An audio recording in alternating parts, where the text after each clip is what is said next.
Hello everybody, welcome to the video today. I'm making one that I don't want to make, alright? This is a very bad way to come back from an absence on the channel, so let's hop right into it. We're going to be talking about Eli Tomac today. Chances he comes back, his accolades, how good he is, just injuries around, related injuries, how these guys put their bodies on the line day after day, and then we're going to be talking about implications on outdoors and how Sexton has changed his position in this championship. Let's hop right into it. This is a little bit rough. I hate to be talking about it, but the first thing we'll talk about is the playoffs. Happens September 9th will be the first one. That is 4 months away, pretty much. Today is May 7th, and September 9th is on its way. Round 29, Super Motocross Playoffs, round number 1. Mentioned 4 months away, and the average healing of a ruptured Achilles to be back to normal activities, which is your day-to-day walking and maybe running, all right, is 4 to 6 months. 4 to 6 months.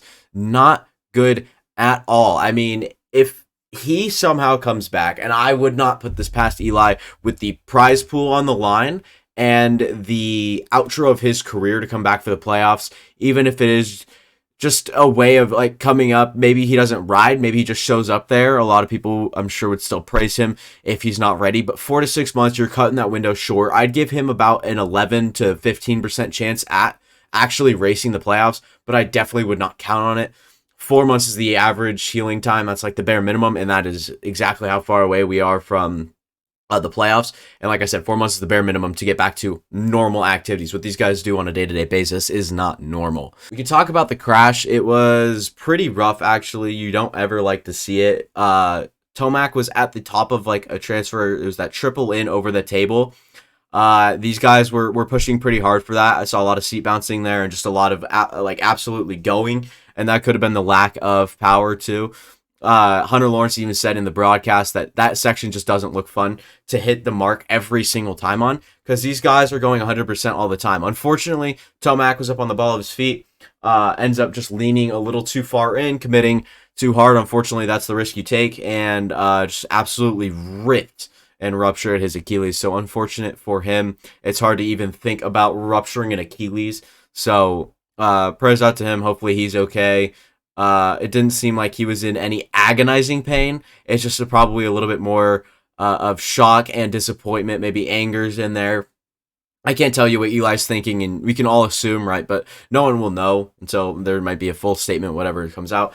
But the injury was just a simple mistake that paid massive consequences. It was it's just hard to explain. These guys do it time to time, and sure, these guys do this for a living. Sure, you think they might have mastered it, but I don't think that this is a characteristic thing for Tomac. I don't think I would have seen this coming. I would have never bet on it. I would never even said that there's a chance of this happening. Obviously, there is a chance of it happening no matter what. Always. Doesn't matter who it is. Doesn't matter where it was. No matter what injury or whatever. This sport is that like dominating on the body that anything could break at any time, any circumstances, anywhere. It just doesn't matter. But Tomac just a little up on his feet, and his toes kind of curled in, and that whole foot and the boot, the way that all works, it just kind of does this. And if you guys don't know what your Achilles is, it's like that back part of your foot connected to your heels, right? So it's just a little unfortunate to see that kind of outstretch and then rupture. It's not that great. And then to think about what he was doing when he cased that next jump, not a fun one. Really annoying to see this really happen. You don't really like seeing a top 5 all-time rider. I truly believe Eli Tomac is up there in the top 5, if not top 6 and 7. You can, he's like top 3 now. I don't know about that. I know guys have had splendid careers. I know Eli Tomac has more wins than them and whatnot, but I think Eli Tomac is solidified as a top 5 all-time guy. Whether people have him 4 or 5, I don't know.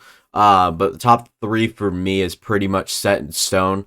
Not forever. I mean, Jetson Lawrence, we're seeing what he could do. Sexton, if he has a good enough career, if he finally clicks, and him and Jet have a really good go at it in that 450 class as their careers progress, we never know. But we're talking about Eli Tomac's accolades and why he's such a GOAT. I mean, this guy has 4 motocross championships in 2017, 18, 19, went back to back to back. and then comes out and wins one in 2022 on that Star Racing Yamaha. Really incredible to see. Two Supercross championships, obviously in 20, and then last year in 2022. 2013 250 motocross chip on the 250, obviously. Outdoors 2013, turned pro in 2010, so 3 years just after that, comes in, wins a motocross championship. 32 all-time wins in outdoors, so motocross. Supercross, he has 51 all-time wins. 2022 best athlete, ESPYs. I'm pretty sure that's ESPN, so ESPYs awards. It gave him 2022 best athlete, men's division, something like that. Incredible accolades, really great career. This one kind of reminds me of Austin Faulkner, where he hadn't lost a race, I think, and he was on his way to an undefeated season. This is back maybe 2018, 19, 17, somewhere around there, and ended up tearing his ACL, and unfortunately, heartbreakingly, someone else was awarded the championship. It might have actually been Sexton. I don't think so. I'm like almost 100% sure it's not, but it could have been.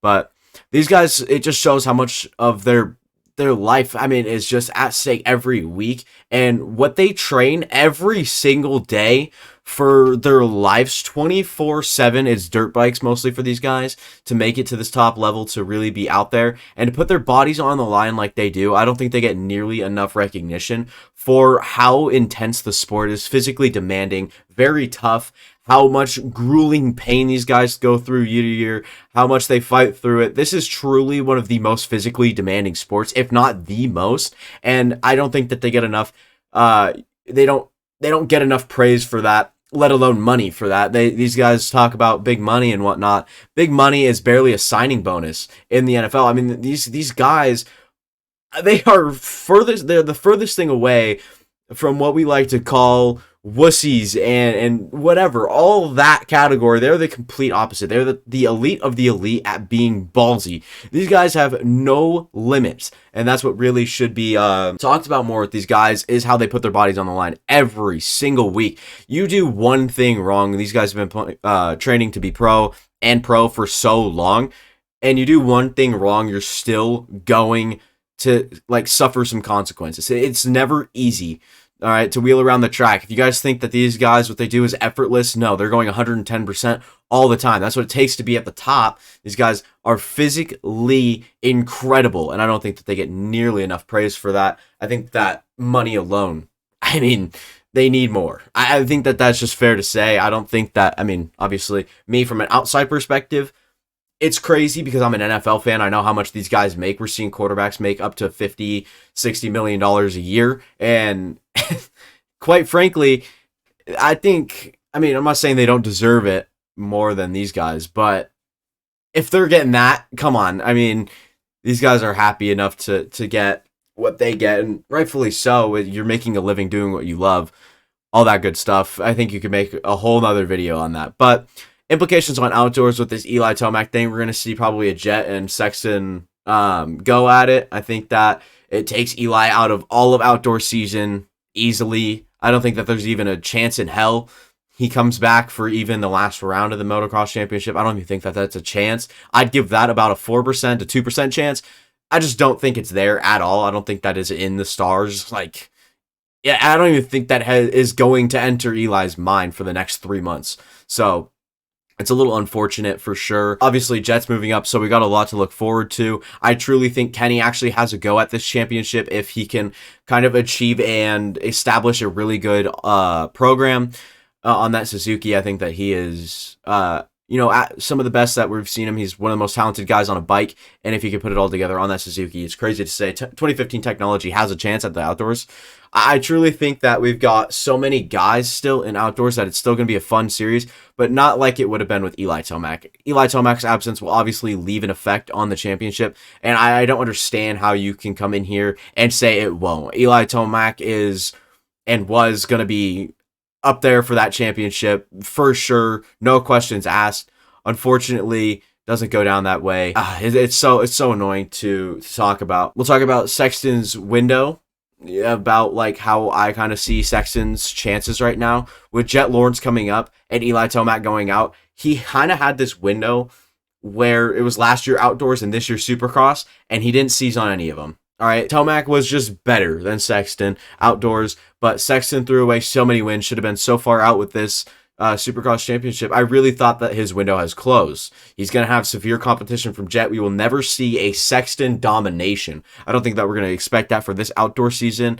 I think that he is a league above anybody else right now, but Jet is just an incredible talent, and I don't think that it even comes close. I think Jet is going to be a championship contender right as he steps on that 450. We saw Des Nations. We saw all this stuff from Jet, how he talked about getting faster in just, 6 weeks or something on the 450. And he set a faster lap in higher altitude where they were expected to have 15% less torque and power, whatever, all that, in a 250, and still set a faster lap by half a second than any of the 450 guys, including Sexton. Incredible stuff. Jet will be a force to be reckoned with. I can almost guarantee you that. I think that he'll be right up there for wins. Whether or not he does have some bad races, I can almost guarantee that he might have a little on-off issues. You know, like if he has like highs of highs, I think that we're also going to see some pretty low lows from Jet Lawrence. I don't think that he's just going to steadily be a top 2 guy. I just don't see it. But I talk about Sexton. He's still deserving of this championship. Anyone that says otherwise, I just, sure, you can hear them out, listen to their argument, but it won't ever be valid to me. I think Sexton just being there week after week, race after race, it just put him in a good racing position. And unfortunately, things happen, and he does deserve this championship, and you can't persuade me not to think that.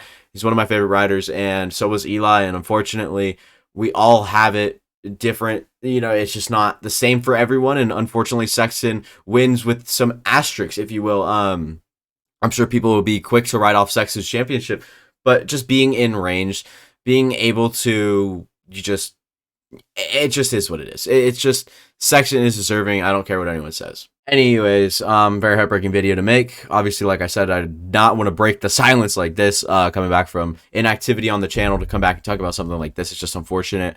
That'll be all for me. Thank you guys for watching. Hopefully you guys did enjoy. If you guys did, consider leaving a like and subscribing. Yeah, keep up with the channel. I don't know what else to say. I'll see you guys next time.